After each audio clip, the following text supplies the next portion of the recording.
রান্নাবান্না করে পয়লা মেতেই চলে এলাম ছাদ বাগানে ভেন্ডি তুলতে। কালকে খুব বৃষ্টি হয়েছে, এসে দেখো কি অবস্থা। এই প্রথম উঠলাম, গাছগুলো বেঁকে গেছে। এই দেখো কাঁচি আর থালা নিয়ে চলে এসেছি, এসে দেখি সমস্ত গাছ উল্টো পাল্টা হয়েছে। দেখো কি অবস্থা, কি বলবো দাঁড়াও।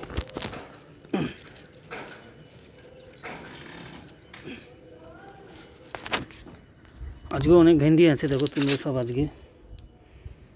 ঠিক আছে, সব লন্ডভন্ড হয়েছে ঝড়ে, সব লন্ডভন্ড হয়ে গেছে ঝড়ে।